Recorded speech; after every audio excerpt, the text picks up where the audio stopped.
So it's only going to iterate 3 times for the values of I equals 0, 2, and 4. If we got that, that's what all this line up here means. Okay, so we're going to iterate for I equals 0, 2, and 4. Now, what the heck are we going to do with that?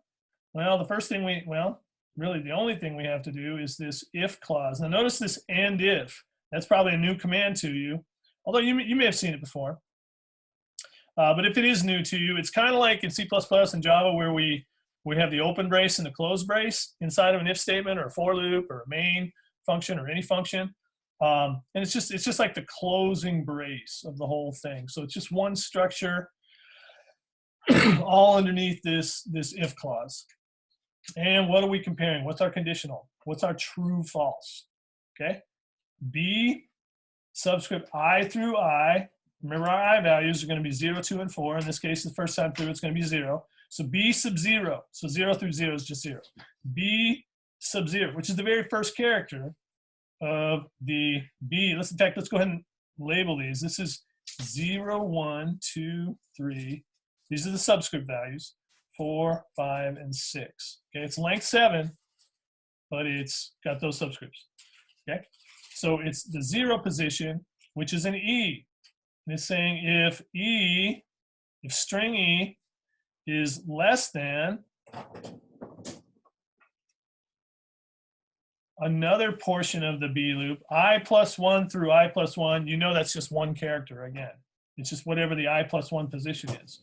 Well, I is 0 right now. So I plus 1 is going to be 1. And that's going to be, B sub 1 is going to refer to the T. So what this is a way of comparing 2 adjacent characters in a string. Okay, 2 characters that are next to, subsequent character. All right, one right next to another. So it's comparing the first 2 characters, which are ET, phone, home. Yeah, there it is right there, ET. Part of compute backwards, right? So if the first character is less than the, let's put that on pause and fix that. Okay, apologies for that little accident. My makeshift document camera fell, and had to put it back up on here. Actually, the suction cup that I stuck to my computer that's holding this. I should show you something. This is really cool. I know it's going to make our video longer, unnecessarily longer, but I should show you something. I don't know if you can see this, but you really can't see it, can you? But this is really cool, though. Look at that. That is recursion, baby. Recursion is a very important computer science concept, as you guys well know. What is it? Well, I'm just... It's kind of like mirror, 2 mirrors in a bathroom, mirrors of mirrors of mirrors, but it's kind of doing weird things. I haven't seen it do this before. Maybe it's because I'm shaking. Oh, well, let's get back to work. So much for the commercial break, right? All right. All right. Okay, so we're back to this. Where did we land? We had E compared to T. If E is less than T, then what are we going to do with that? Let's see if we can straighten that out a little. Okay. If it's less than T, then, we got 3 things we have to do here. We have to do something with a C string, a D string, and an E string. Is that right? Yep, those are all strings. C, D, and E. And D has not been set to anything. C hasn't either until this. Okay. But notice that C and D, unlike E and every other string we've worked with so far, C and D are not building on themselves. Okay, that is another one of the subtleties that we have to, let's get rid of this camera cord so you can see this. Okay, that is one of the subtleties. C and D are not, so you see there's no plus D or D plus B in here. There's no plus C in here. Okay, unlike this one down here, E is going to be building, concatenating onto itself. But these values, whatever was in C before, could be garbage. Same with D. It's just being replaced with this B string here. Same thing here. Okay, they're just being replaced, and then those results are being used to concatenate into and build upon to the right of, notice that, the E string. Okay, so we've got a true here. E is less than T. And so we are going to do this. And we're going to say, all right, C equals okay, we were looking at the I character and the I plus 1 character, where E was the I character and T was the I plus 1 character. Well, it wants us to take the I plus 1 character, that would be the T, and do something with that, okay? So C basically becomes T. It becomes the second character that we compared to, not the E, just the T. Well, what happens with D? D becomes the first character, okay? So C gets the second character and D gets the first character. So D is going to be an E. And that's cool, but we're not done. Now we have to look at E, and E started out as the null character up here. So it does have a starting value, it just doesn't happen to have anything yet except an empty string. And so E equals whatever it was before, which is just null, plus C plus D. And it has to be in that order, the C first and then the D to make the new E string.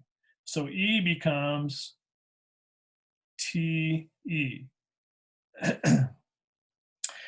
And we are done with that first iteration of I. We got to go back and do 2 more iterations where I equals 2 and then where I equals 4.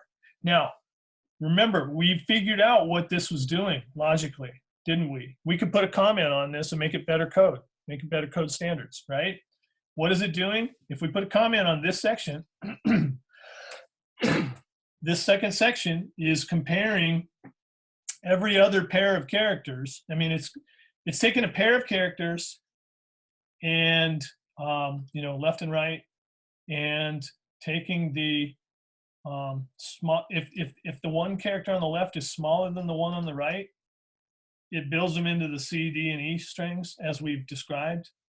But if it fails, there's no else, so we just skip. Okay, if it fails, there's no else, so we just skip. In other words, how would it fail? Well, the character on the left would not be bigger than the character on the right. Now we're done with the E and the T, and that's why it's going to I equal 2.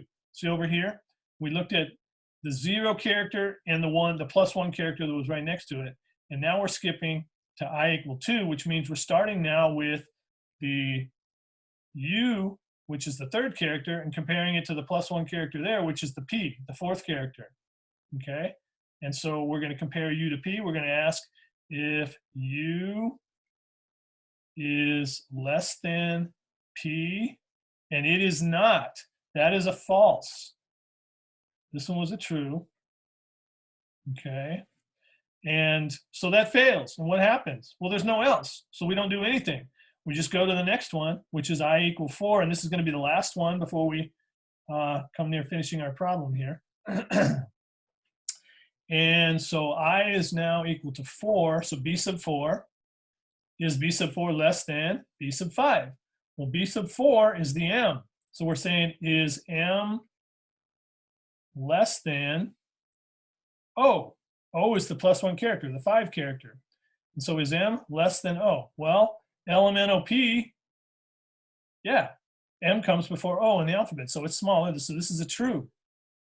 Okay, and what happens? Well, we come back down here and we say C is now going to equal the second of those 2 characters, which is the O.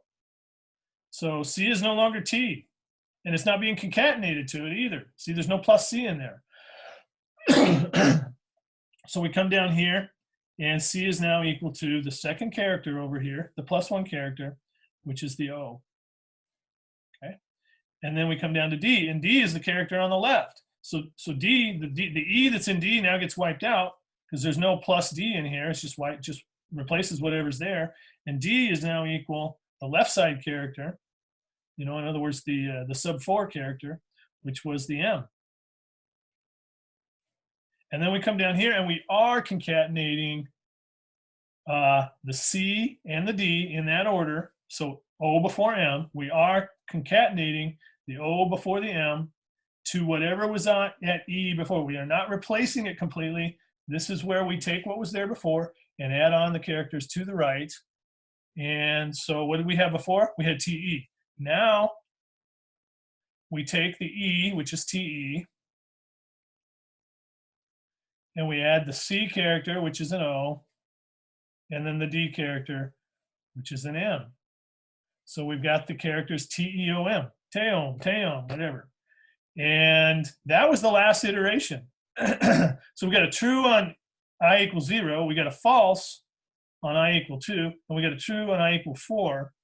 So of the characters in backwards compute, we managed to salvage the O, the M, the E, and the T, but not in that order. Okay, so we got E equal TEOM. We got to figure out what we have to do with that. So we're done with the next I, we're done with both of those loops, and it says print E. Well, E happens to be this, so that's what goes in our answer box that I've kind of worked over a little bit here. So we'll create a new answer box. And E getting printed equals string tail. End of problem. I hope that works for you guys.